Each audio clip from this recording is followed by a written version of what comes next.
If I love a song, I'm not gonna comment just like, "Oh my, I love this song so much." I'm just gonna go listen to it. When people like dislike something, they're more likely to talk smack about it if they're like a negative person. If you're a normal person, if you dislike something, you'll probably just move on with your life.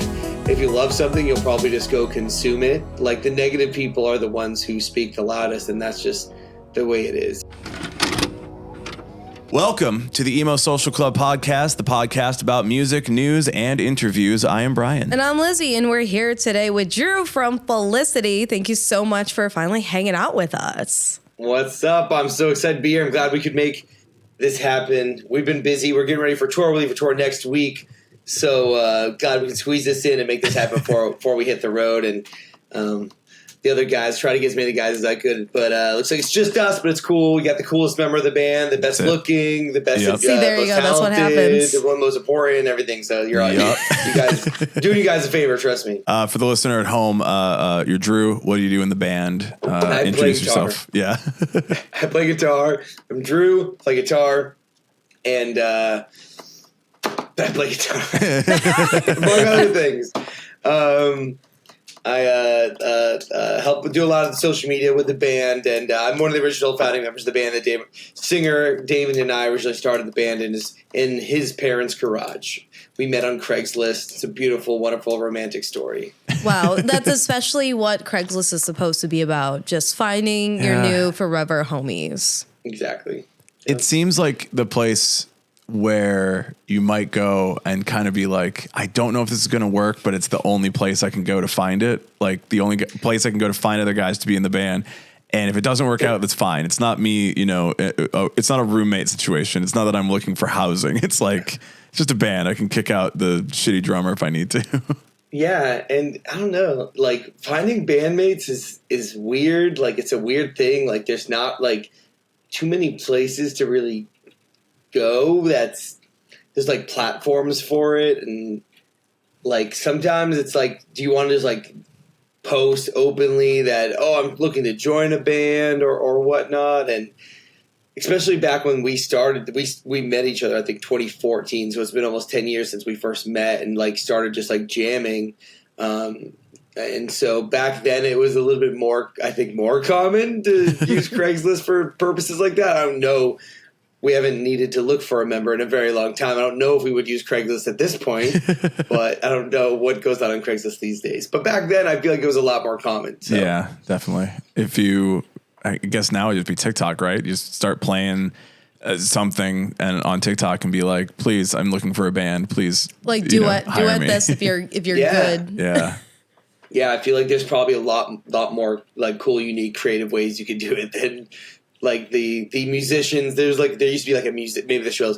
There was a musicians section of Craigslist. So like the Orlando musicians section had bands, and most of it was like dudes in their 50s looking cover band scene and stuff, but like that. But we found each other there. I did that in Chicago too. So it was a bit of a wasteland. And like, I don't know how Orlando is, but in Chicago, it's all suburbs. And then the city, like, there was really nobody who was like looking to do bands. So it's like, if you're not in the same suburb, you're driving like 30 minutes to go and practice with somebody. And it was just very hard to want to do that. Yeah. It's pretty much the same. Everywhere in Orlando is like a half hour from each other. And then you have traffic during nightmare traffic. And you just gotta be willing to do it, and just like I had to drive to the half hour and meet in his parents' garage in the middle of the summer. It was 1,000,000 degrees, and just do that first jam session. And we honestly have probably met up for the most part every single week since the better part of 10 years. Wow. Just never stopped, unless there's the occasional like Christmas week or like someone's sick or whatever. But I would say like more than 85% of the weeks since for the last 10 years we've met up. Wow. Yeah. That's a beautiful thing. Yeah. Cool. You are about to go on a tour. You're about to play some shows with our friends, and between you and me, I don't know when this is going to come out. We literally just talked to them on Friday. Yeah. So cool. we love them. Tell us about this tour. Tell us about what you're looking forward to. It's already in motion now, but how is it going to get better when Felicity is now on these shows? Yeah, I mean, this is really like sentimental to us, which a lot of people don't know this, but being a band that's been around grinding for a long time, and we've all been in bands before in different parts of the country, different parts of the world, in different scenes, but this band we've been grinding out for a long time and been the slow and steady grind, just figuring it out kind of as we go. But our last show before COVID was opening for Between You and Me as local support, and that was the Tuesday before the world shut down. Was like we were playing that show Between You and Me, and they were a band that we had looked up to and admired, and we took there was also Bearings and Sleep on It, another band from Chicago, great band from Chicago. They were the headliner. Sleep on It was the headliner. But we really did the show because of Between You and Me. Like, we were massive fans of them. And so we were asked to be the local support band. And so we did it really because we were big fans of Between You and Me. And that show, we really started to appreciate Sleep on It more, and Bearings more, of course. But that show was amazing. And then the world shut down, and for like 2 years we didn't play shows and had to re-find ourselves after COVID. Lots of bands did, especially smaller up and coming bands.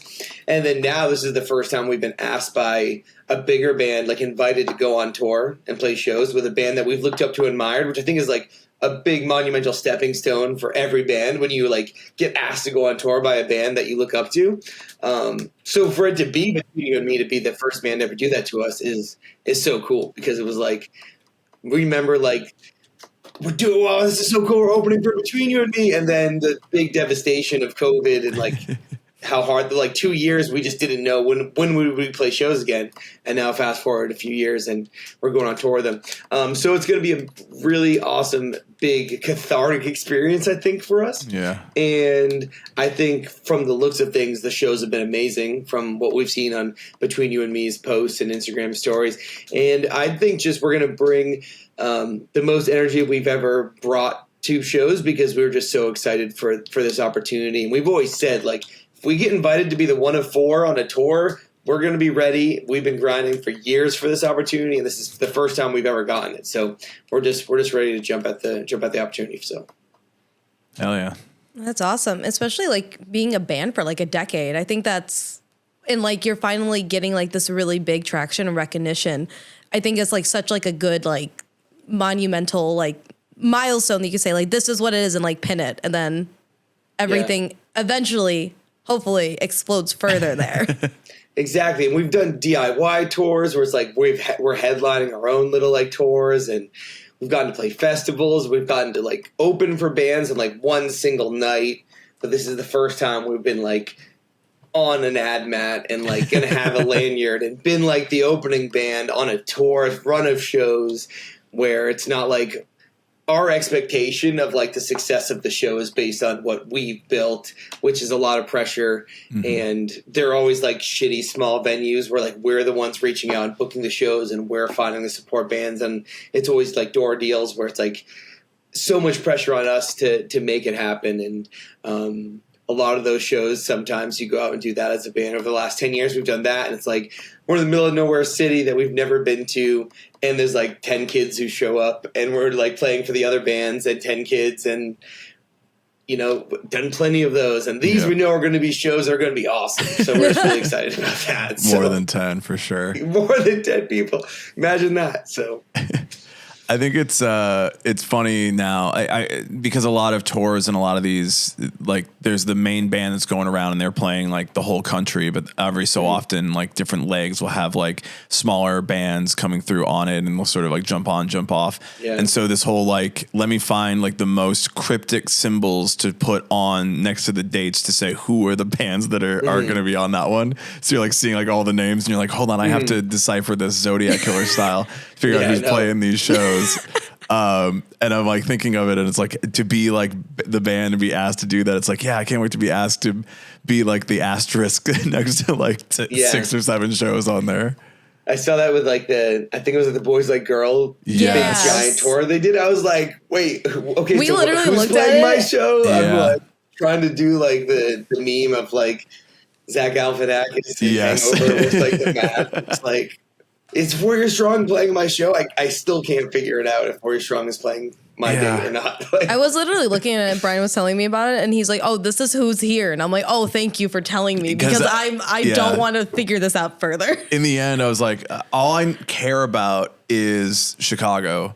And we do the emo night here. And so we ran into Brian Dales of Somerset. And I was like, hey, you're playing Chicago, right? He's like, yeah, it's us and these bands. I'm like, okay, awesome. Thank you. Done. Wash my hands of this. Don't care who's playing any other show. Yeah, I was like, oh, 303's on here. Is it here? No. And then, you know what? I'm a little upset now.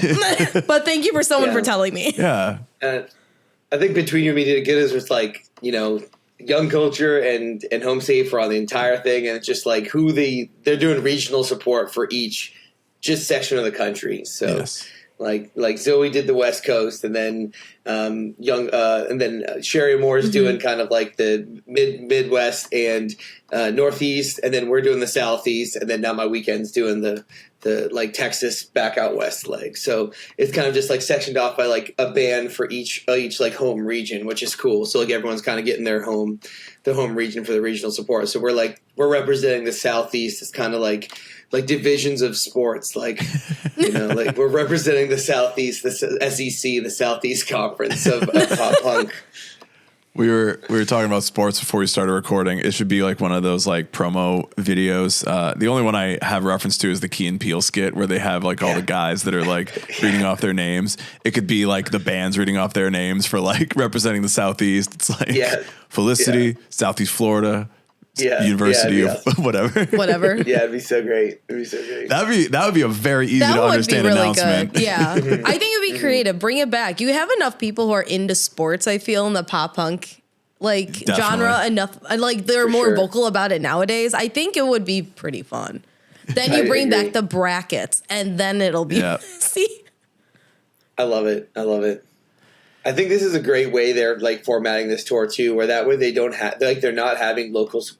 From as far as I know, at least the shows we're playing, there's not like local support on the shows. You're not having like two local bands that you're like a lot of times you show up at shows like that and there's two bands playing you don't even know who these bands are sometimes. Like they're not on the main flyer and stuff. You just show up to the show at doors and there's two bands and then the bands who have been on the flyer the whole time. But this is like the bands that are on the flyer are just their bands playing. So the regional support is like kind of just the regional support for the tour. They're on the tour, but they're also just the only support for those shows, which is really cool. So I love that idea. It makes a lot of sense. Yeah.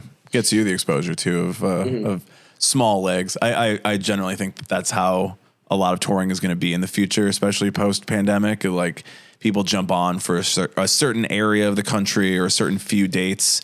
So you can kind of like get your exposure out a little bit across a bunch of different artists who come through or a bunch of different genres. You don't have to travel as far. You're not spending weeks away from home, which a lot of people can't do anymore. So it's tough. It's harder than ever. I mostly like came up with that bit idea because I know you've done a lot of bits as the band. I saw the Charlie Sheen one when that one dropped, so I was like, maybe we need to come up with more bits here on the pod as we're chatting and like here's stuff that you can do. That's all we do. Like as a band, we love like trying to come up with meta humor. We're like the band who cried wolf. It's like every now and then we get like actual things happen and people never know what's real or what's not because we're always just joking on ourselves and. It's awesome. Like that's what we think's fun and funny is coming up with funny, crazy off the wall social media stuff. Some bands I hate to have to do social media. I hate to have to be on TikTok. I have to do this, but like that's what we love. Like we look forward to that stuff. We wish we could play shows all the time too, but like that's the hardest part is getting show opportunities that are worthwhile at this point because we could play every weekend if we wanted to, but that's not conducive to being in a band these days. So. That's how we feel like we can utilize our time is like how can we utilize our time the best to reach potentially millions of people. Like our Charlie Sheen bits reached millions of people. So that's where we're trying to focus our time and effort and creative energy these days. I think it's just like really smart because you're not ever taking downtime. You're always like creating and doing stuff. And like they're like you have to physically go to these places too. You're not just like making it up on the fly. You're actually planning it out and staying dedicated to the entire bit 100% of the time. Yeah. Yeah. Yeah. And it's always like we're trying to always kind of try to come up with new stuff too. Like that's the hard thing is like we sometimes sit down and we like, okay, what's the next getting kicked out of Lowe's? Because we don't want to just like always lean on that, but it always is something we can fall back on too. It's always fun. Like, well, could you get kicked out of a Domino's pizza? We definitely can. Yeah. We definitely can. We've been kicked out of Pizza Hut before, so Domino's There we go. is just the next one. Keep going down the thing, yeah. chains. Yep, exactly. Next Big is box Little stores, there we Caesars, go. but you have to stab the Little Caesars box. That's Yep. yeah. Love it. I don't want to, dispel any myths or anything, but are you banned from the Lowe's? Like, is this real? Can't come back. We're banned from like individual locations, like the one on 436 in Orlando, Florida, like that one. But luckily in Orlando, there's multiple. There's like probably like 4 Lowe's in the greater Orlando area. Then we go on tour. It's like, all right, now the whole world is our playground now. We're just no one can stop us. We're I'd say trespass is the more probably like. Well, word, here's the thing: are you really trespassing if you also go to like a wacky stop? Like, think about that. Like, I'm thinking at least in the Midwest, if you're passing down in Missouri, there's this little stop. It's a tourist trap stop called Uranus, Missouri. And it is just as like silly as it is. There's like dinosaurs on there. I found a knife on the playground when I went past there. What? So I feel like you could have a good time. Yeah.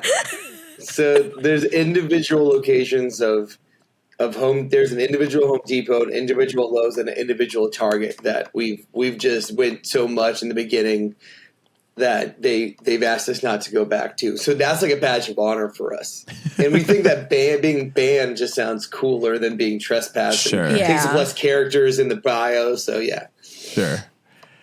It's the internet is such a hard place to determine what's true or what's not. So I just want to make sure that we're saying like, yeah, no, you cannot go back to these Lowe's and you cannot go back to these Home Depots, and you are never getting any home repairs done. You cannot pick up a slab of wood to go and nail in the wood to a beam or something. Into the wall.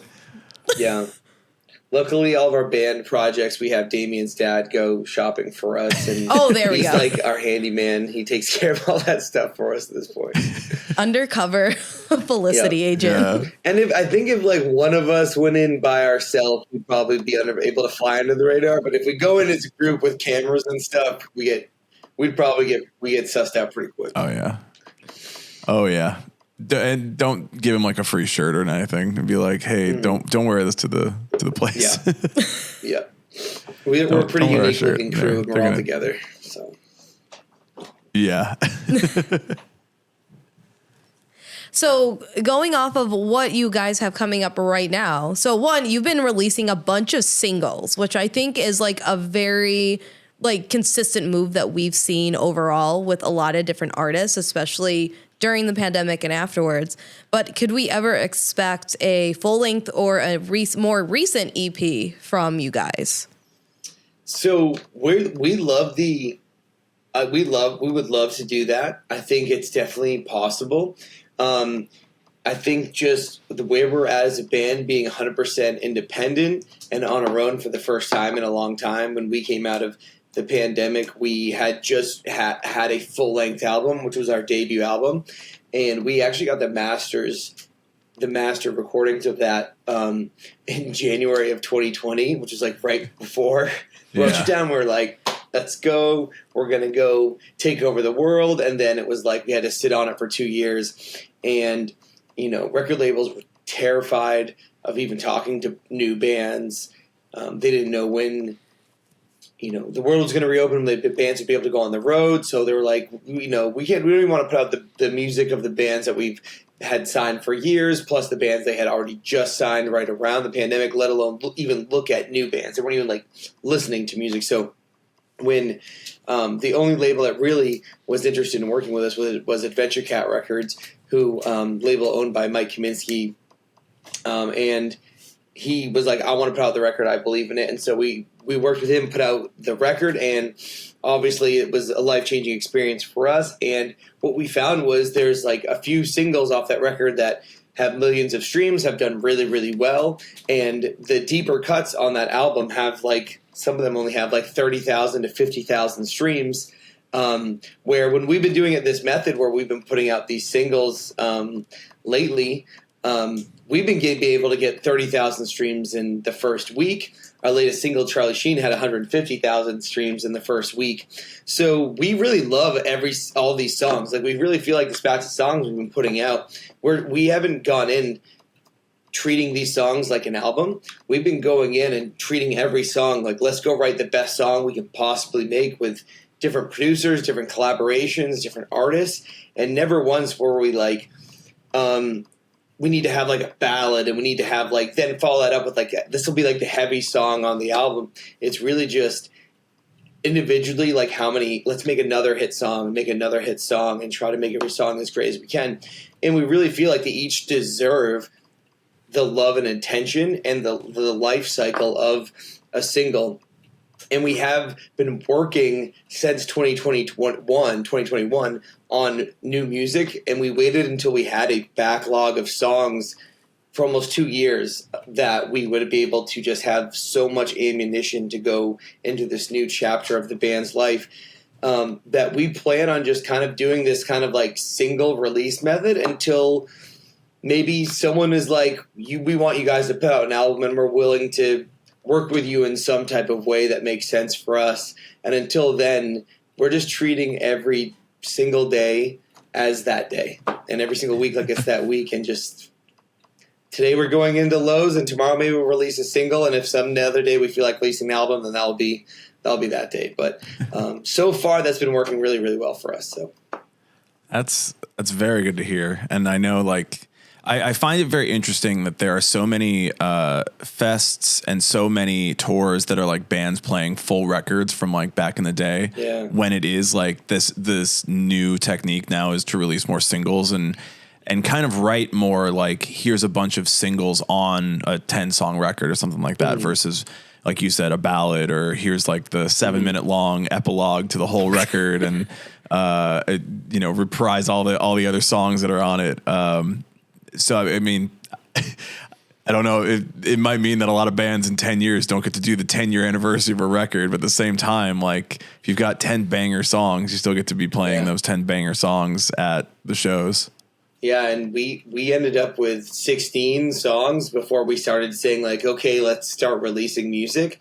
And then, our songs, Charlie Sheen, and our song like Emo Trash, those were actually ones we're on top of those. We kept on writing and doing more music on top of that after those 16 were done. So, we just want to keep creating and keep collaborating with more artists and more producers. And I feel like that you'll never be doing yourself a disservice by continuing to make more music. And if you are going in saying we're going to make an album, we're going to be in the studio for a month straight, just sitting there making, well, then you're really just creating music that represents a single point in time where you are in life. But for us, we're constantly growing and new opportunities come up. The opportunity to collaborate with Point North almost came out of the blue, and it had to happen on this one specific weekend where we just got to fly to LA. And that's while we were in LA and met you in December, we were there to work with Point North on a single, and we ended up releasing that like 2 months later. So we're just kind of like treating it all as we go and just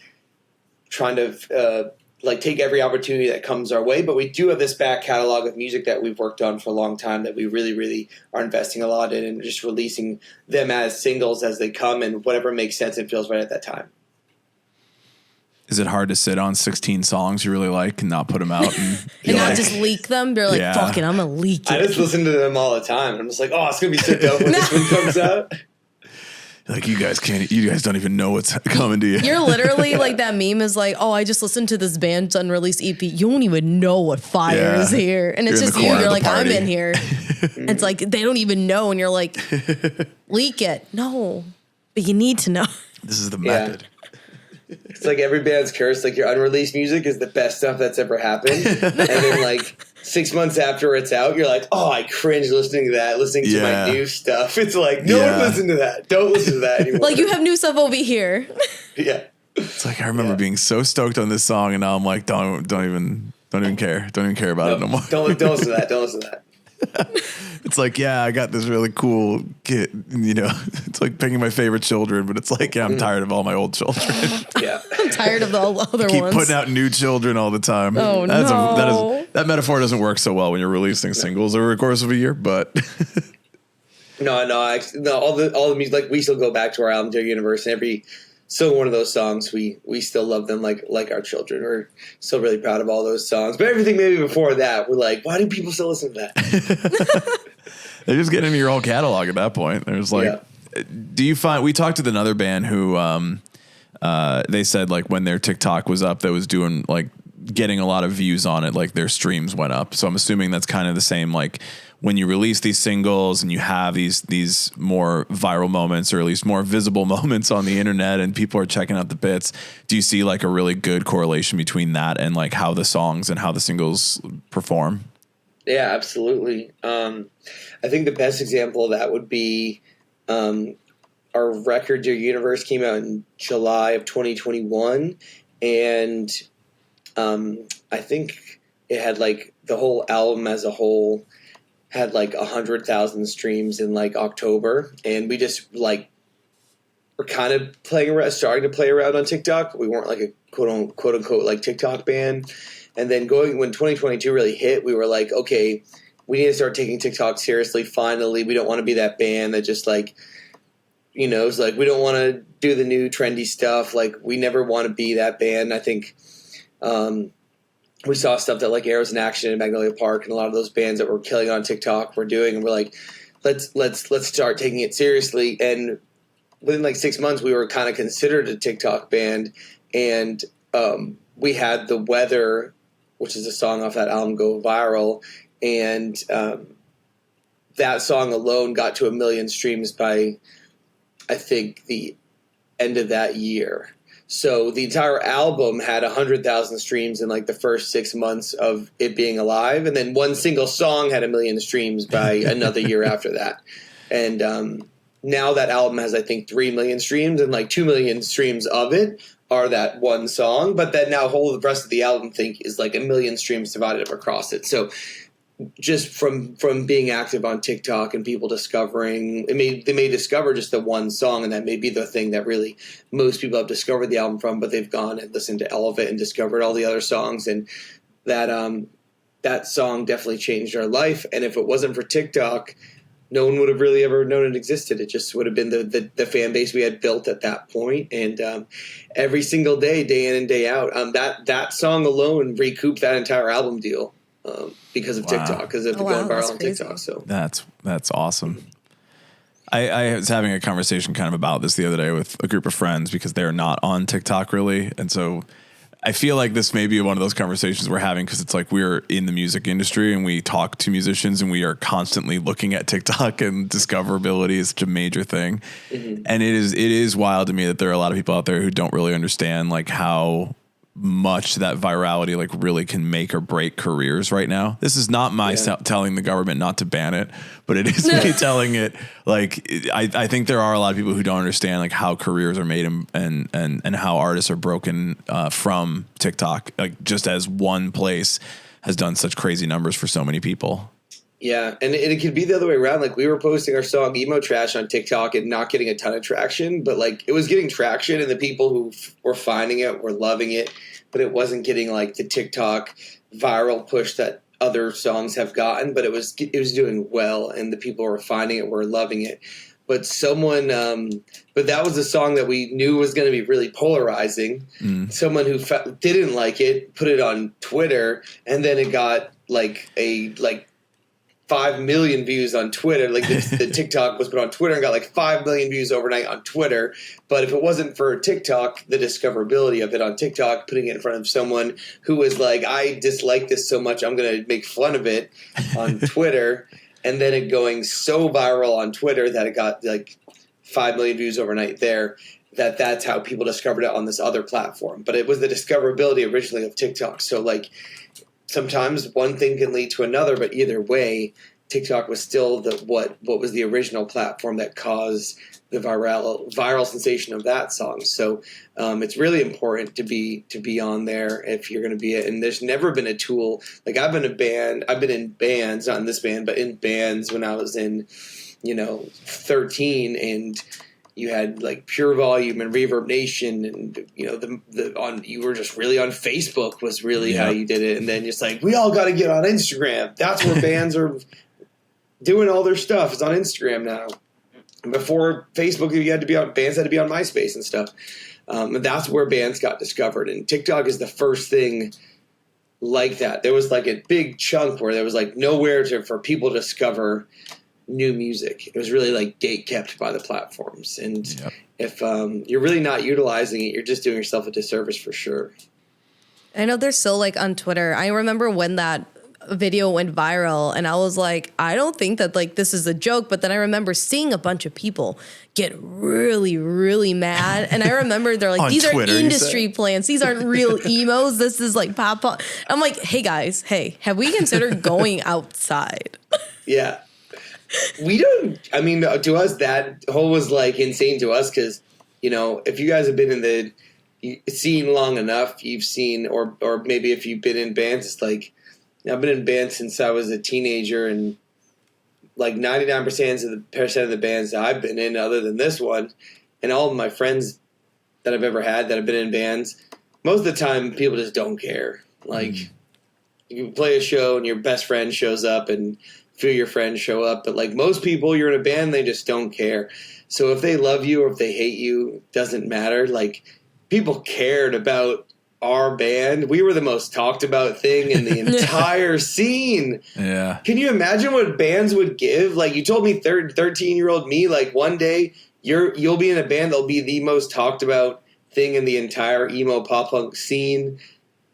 I'm like, that would have been my dream one way or the other. And that's what Nickelback had to go through. That's what lots of bands. The Nickelbackification of Felicity. Yeah. That's my dream. I just want more of that. I wish I could. If every day was like that day, I'd be good. That's what I need. That's what we're striving for. Honestly. I mean, it sounds like you have a pretty good attitude too. If there is a lot of negative attention on it, like you don't seem to be too. I mean, if people just like dislike the song. I mean, for every people who dislike it, like I realize like the way it works is. If I love a song, I'm not going to comment just like, oh my, I love the song so much. I'm just going to go listen to it. When people like dislike something, they're more likely to talk smack about it if they're like a negative person. If you're a normal person, if you dislike something, you'll probably just move on with your life. If you love something, you'll probably just go consume it. And like the negative people are the ones who speak the loudest, and that's just the way it is, you know what I mean? And if you don't have haters, then you're just probably not doing something right. And I like look at like TX2, and I'm like, that dude's killing it. I would love to have the amount of attention he gets on every single thing he does, and that's why he's killing it. That's why he's selling out rooms everywhere he goes, like because he's doing it right, and he's getting people's attention, and that's what your job is. Like he's entertaining people one way or the other, and causing people to care about him. And he's doing it his way, on his own terms, and that's all we're trying to do too. What is the most emo song you are listening to right now? Man, the most emo song I'm listening to right now is probably the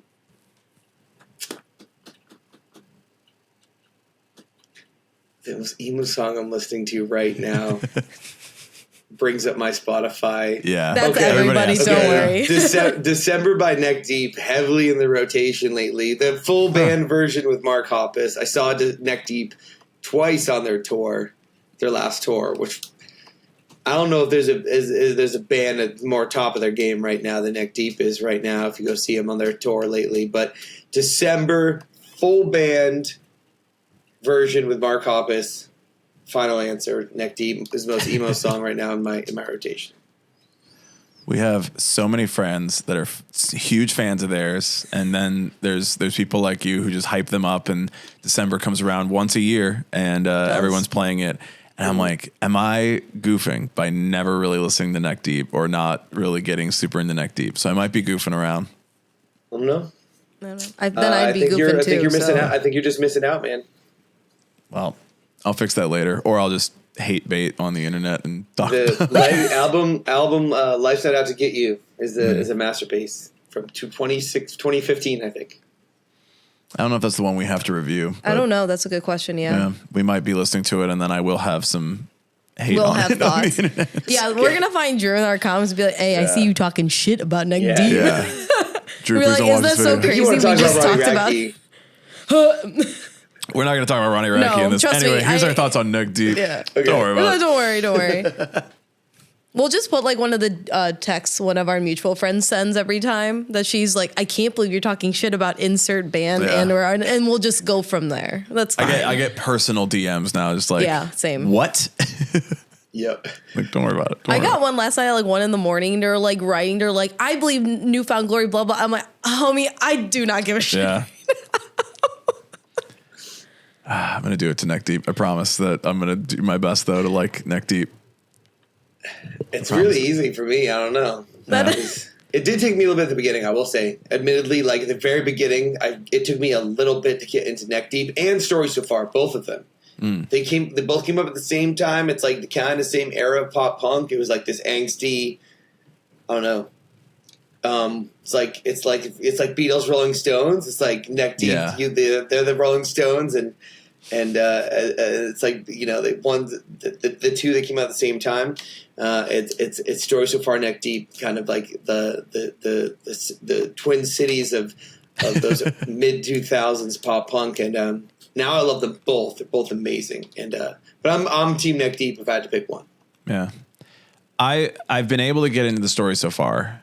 And I think it was because it was coming off of A Day to Remember a little bit, and like what A Day to Remember was doing with Homesick, and then What Separates Me From You. And I was like, oh, this Story So Far band just makes sense in that same realm. And I don't know if just Neck Deep didn't hit me, like it didn't ring the same as A Day to Remember did, so it didn't feel the same. So now I'm like, well, I'm on side of Story So Far. That was a hard sentence to say. There's too many S's in that. Not the alliteration of it all.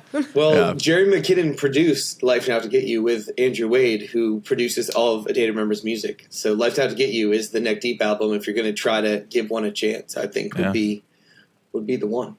All right. That's just selling it for me. All right. Well, away from that, our next question that we have for you.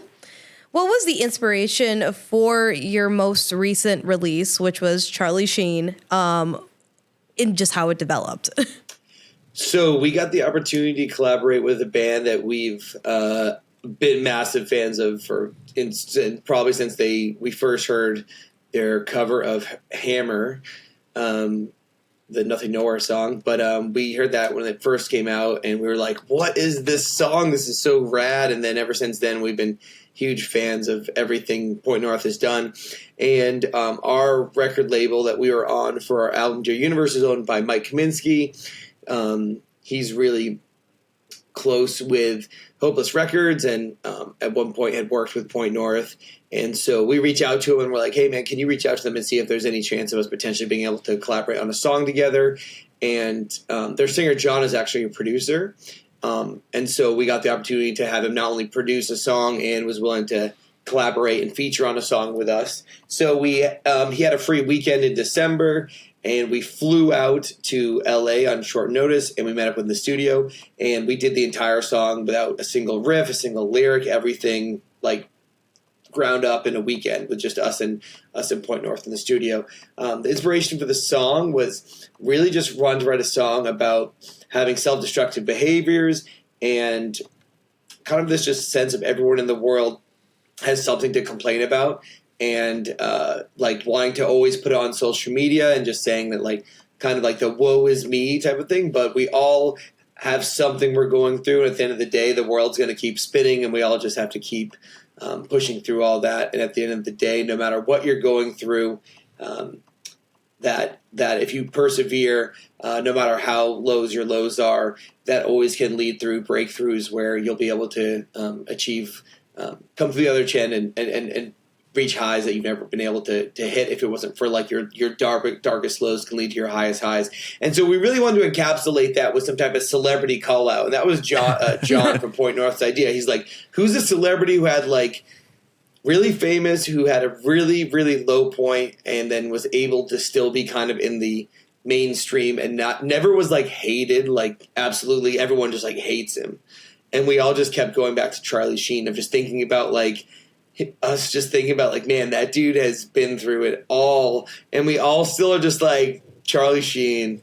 Like that dude had a rough go, but he's still around. And it rhymes with like really easy rhyme scheme. Charlie Sheen rhymes with a lot of stuff. And we started researching it, and he's kind of on a little bit of a comeback trail right now. We started looking into it, and he's like cleaned himself up. He's like been sober for a few years, and he's starting to do a lot of big charity work, humanitarian work. He's starting to get into acting again and starting to do some projects. He's like really turned his life around. And so we were like, this would be really cool to have a song called Charlie Sheen. I think if you just have a pop punk song called Charlie Sheen, people would just be interested to want to check it out regardless of anything else. And so that's kind of how it all came about. Love that. Next question. How is the music scene in your city? The Orlando music scene is pretty insane, if I'm being honest. I would say you guys are in Chicago. Yes. Yeah. Chicago's always a pretty awesome music scene, but I think lately it would be hard to probably find a scene that's as stacked as Central Florida has been lately in the last 5 to 10 years. We have a lot of amazing bands that have been coming out of here. A lot of bands that we've just come up playing shows with and in our local scene directly just here in Orlando that have been signed and are off doing tours and doing amazing things. Band like Magnolia Park was right from here in Orlando. Bands like 408, Meet Me at the Altar, Dark Divine, Capstan. These are all bands that we played local shows with and seen around town and seen in the scene or seen at Guitar Center or just been in the scene, all at each other's shows or were in previous bands with each other. And then so many other great up and coming bands in our scene that are doing awesome things. So there's just something in the water lately in the last 5 to 10 years here in Central Florida where there's just so many awesome up and coming bands. So I think it's a really great blessing and a curse for us. It's a blessing because it never allows us to ever get a big head at all because we're just like seeing all these bands around us that are like getting major tours and record deals, doing all these amazing things. And the competition for us to be like, what are these people directly right next to us doing on TikTok that are blowing up on social media and getting record deals and doing all the things that we want to do? The people we know on first name basis who we can text and have played shows with in the last year are all doing it. So it's a blessing because it never allows us to ever be complacent or feel like we're a big fish in a small pond. It's also a curse because of that same thing. It's like the work is never done. Like we're always like having to hustle, we're always having to grind, we're always like comparing like what are they doing? Okay, what are they doing? It's like really, really competitive, and I think it's really healthy for all of us too. Because if we were in like Boise, Idaho, we might be the biggest pop punk band there. But we're not even like the 5th biggest band in Orlando by a mile, which is pretty crazy. So it's really cool. Yeah. I remember all of like the nostalgic, the classic bands, Yellow Card, A Day to Remember, Mayday Parade, Anne Boleyn, Red Jumpsuit from Orlando. I mean, from Tampa. Yeah. It's like there's just so many bands that came out of Florida. Yeah, true. Yeah. It's like everybody just came out of Florida, and it feels like that's still happening. Like in just every little pocket of the state, there's like different bands that are still like popping out. You mentioned 408, and I'm like, that's a band that I am constantly getting recommended to me on Instagram and TikTok, and I'm like, they're not bad. It's just like, why are you recommending this to me? And then I'm like, damn, they're like going on a headlining tour. I'm like, okay, I get it. Like they must be doing big shit. Yeah, and all those bands I mentioned, like they're all like, oh, like their drummer filled in drums for us, or they were in this other band and we used to play shows with them all these years, or we played shows with 408, and we all recorded the same. We all of us recorded in the same studio with Andrew Wade and Andy Karpovic here in Orlando. So we all know each other, and it's really cool. That's awesome. Okay, next question here. How and why were the singles chosen for the ones that you have put out so far? So I think we picked like the first one. I think that we got the first batch of 8, and we kind of picked the first one we wanted to put out, and that was Levitate. And I think it was just the one we chose that I think was the most accessible and that we were most excited about, and we put that one out. And it was the first song we had put out in almost 2 years, so we just knew we needed a starting point. We felt like it was a great jump-off point, and it really just was like set the baseline of what we could do. And every single since then, we've just tried to like top the numbers of what we had done the previous one, and we have been able to do that.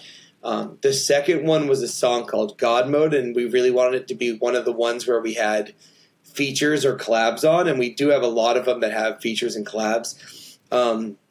And that was the band Calling All Captains, who we're good friends with. They're from Canada, Edmonton, Alberta, Canada, and we toured with them in 2019. And it was a little bit of it. We wanted to like show, like, Felicity's always kind of had this duality of like, we do some pop punk stuff, we do a little bit of heavier stuff too. So we really wanted to show off that side, like early too, when we were releasing our singles. And so we put out that song, and that song did really, really well. And then we quickly had just finished in the studio doing Emo Trash, and we were like, we just wanted to get this one out. This one seems super fun. So we go with that one out, and that one went super, super viral. And so we were like, maybe we don't want to release another, like, go back to releasing heavy stuff, because people just really got this kind of like pop punk sense from us. A lot of people discovered us from that song. So then we went back to releasing like just a more like straightforward rock song with our single "She's Nuclear." And then from there we were like, well, let's release another one of our collab tracks. So we did what was our first foray into like nu metal music, which is we really wanted to do a nu metal song. Like we wanted to do nu metal music for a long time. It's one of our favorite genres of music. We grew up listening to Limp Bizkit and Korn and System of a Down, and our favorite band, like universally as a group, all of our band members combined, like if there's one band that universally all of us love, is Papa Roach, and especially like old school Papa Roach, like the rap rock Papa Roach. And so we released this song, Kill 'Em All, with the band Discrepancies, who's a really cool rap rock band from St. Louis. And so we released that song, which did really, really well. Was super fun. Got a bunch of radio play from that song. And then we released it was around Christmas time, so we released our cover of Last Christmas, which was like a cool metalcore kind of heavy version of Last Christmas.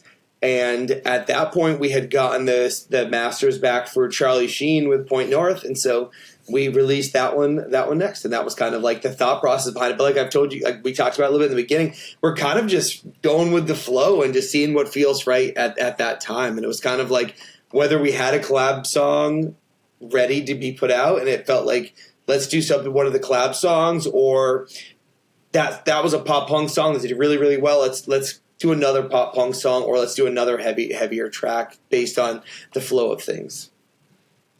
That's a good way of doing it too. If you have a bunch that are kind of ready to go, that are sitting and you're like, we can put out them in any order whenever we want. So you're like, You're planning ahead, but you're also planning in the moment when it comes up too. Yeah. We have a bunch more really cool collab tracks with some cool bands that we haven't announced yet that we're excited and we're sitting on, but some of them are also on release schedules, so we don't want to like, if they have a song coming out, we don't want to like just put out ours, and then it's like they have 2 songs coming out within a short period of time. So sometimes we also have to think about that, and that will like, okay, we'll have to push that one out a little bit further. Where us being independent, we can put out any of our own songs that are solo kind of whenever we want. So that kind of plays into it a little bit too. Hell yeah. The next question is going to be about collabs. So I know you've already mentioned that you have a ton of collabs in the pipeline. So I guess if they're not released, you could drop the name of a collab, true. But like say like, oh, this is a dream collab. What? Yeah. So the question is, if you could work with anybody, collaborate with anybody, this could be producer, it could be artist. Who would you collab with? What would you want to do musically with them? Okay, dream collabs. I think it'd be really cool to collaborate with. I think one that would be really cool would be to be able to collaborate with some country artists. I think like more rock country would be really cool. I think those worlds work too, especially like pop punk and country. I think work too well together, especially because country music is becoming more rockin' and like there's this upbeatness and like energy and fun with a lot of country music lately. And I think there's not enough of that happening with the collab world. So whether that be like Morgan Wallen or Luke Bryan or I don't know, one of them. This band called Lakeview, I think that would be super fun. They're doing this kind of like hard rock kind of country, and like what Hardy's doing would be a lot of fun. So maybe something like that. Maybe like Hardy or Lakeview would be really cool to collaborate with. And then I think like Dream, I think collaborating with someone like Post Malone would be so sick. I think he writes music that lends itself to rock, even if it's not rock music, but like his melodies and the way he structures songs could almost work in any genre. And I think he secretly wants to make rock music. I think it's only a matter of time before he makes like someone a pop just punk let him album or do it, something. please. Just give us like a Post Malone, like just full on rock grunge record or something. Because I think his voice and the way he wants to make music lends itself to it. So I think that would be a couple dream collabs. They're like not just the obvious ones. Like the obvious ones is like Caleb Shomo. Like wouldn't that be a dream? And who wouldn't want to collaborate with him, right? But like some of the more like obscure ones, those would be some of them. Hell yeah. No, I agree. All right. And here is our last question. What are your future tour dates? I know we talked a little bit about them, but tell us again, and especially if there will be any Chicago stops. Yes. We are it's not I can say we are playing an official Chicago date. We are going to do our first ever Chicago show. Our first ever Chicago show is going to be our first ever headliner show. We're taking a pretty big risk, and we are just booking a Chicago headline date on May 18th will be Felicity's first ever show in Chicago. There's some support bands that are going to be announced soon, and everything will be fully announced with flyers and everything like that pretty soon. But that's going to be the first ever Felicity Chicago show, and we're just flying up and doing it. We're not booking a tour or anything. We're flying up, and we're just saying we're playing Chicago because it is our biggest market on Spotify. Like, Chicago's always been the one city in the entire world that shows Felicity the most love as far as Spotify. So we're just, as an independent band, we're taking the risk, and we're just flying up and booking our own show and doing a show up in Chicago. So be on the lookout for all the details for that. It's going to be awesome. And I know we'll hopefully see you guys there. And then we are doing So What Fest in Dallas, Texas. And that lineup is insane. And they're kind of doing like a mini When We Were Young type thing where a lot of the bands are doing front-to-back albums. Like Underoath is doing an album front-to-back, and Seosin is doing their first album with Cove actually front to back, and like Mayday Parade's doing an album front to back. Like, it's going to be awesome. And we are playing that, and we are also going to be booking a Southeast run of shows that will be announced to that and back. And then, depending on when this is out, Felicity is going to be on tour with Between You and Me the end of March. So if this is out before that, we'll be on those shows that can be announced, and everything be found at We Are Felicity on all social media platforms. That was the most prime promo, cohesive, phenomenal. So I try to make it easy. We'll clip that out, and you can just send that to people if they ever need anything from you. You can just use that. They never have to record that again. Yeah. Cool. Well, that's all our questions. So now this is another chance. If you have any other plugs, if you have anything else you want to, where can people usually we'd say if there is any physical media, if people want to go buy it and support you in any way like that, or, you kind of just fucking nailed the promos. Yeah. So anything else you have? That's pretty much it. We make it super easy at We Are Felicity on all social media platforms. Our website for merch is felicitymerch.com. And we have physical vinyls and tons of merch you can check out there. And other than that, all of our information of tour dates and all of our streaming platforms. Make sure you go check out our new single, Charlie Sheen. And wherever you want to find out, if you play around on Instagram or TikTok or the fun world of Twitter, at We Are Felicity. Yeah, go to Twitter. Yeah, it's the best. It's mental. I Mental illness. And I'm on Twitter quite a bit. I read a lot of Twitter, but I understand what I'm doing, I guess. Like I see myself engaging with it and I go, yeah, that's not the greatest thing. But if I'm on Instagram, if I'm on TikTok, I tend to feel a little bit more like, okay, I'm seeing the things I want to see, the people that I want to see and people I follow and kind of thing. I think Twitter starts to figure out things I don't like. And it's like, let me get you riled up. Yep. 100%. Yep. And I'm like, I don't engage with any. I don't like any posts. I don't like comment. I just scroll through. Your scroll stopped. So you like this. So we know you definitely want to see this. I'm thankfully getting a lot of very unhinged memes lately. So I'm like, okay, I'm laughing. Cool. I'm enjoying it. I'm not getting a lot of negativity. Sometimes I see it and I go, yeah, okay, skipping that. Give me to something that's just the most absurd thing I've ever seen in my life. I'm like, we'll just stick with that. That's the best. That's when your feed's getting curated perfectly. Yes. Yeah. Thank you, Elon. That I lied. Well, thank you, Drew. This is phenomenal. I'm glad we got to have you on. Looking forward to your dates between you and me. We will not have it here in Chicago, but I'm sure it's going to be fucking rad because we just saw them and they were really good. Yeah. That Chicago show from the videos looked insane. If you guys were at it, it looked like Chicago brought the energy. So. Oh yeah, no, Chicago loves them, and I'm sure Chicago will love you as well when you're here. Can't wait to finally do our first show up there. So yeah, hell yeah, it's gonna be great. Well, yeah, Drew. Well, thank you again, and we'll see you soon. Appreciate you guys having me, and I'll see you next time.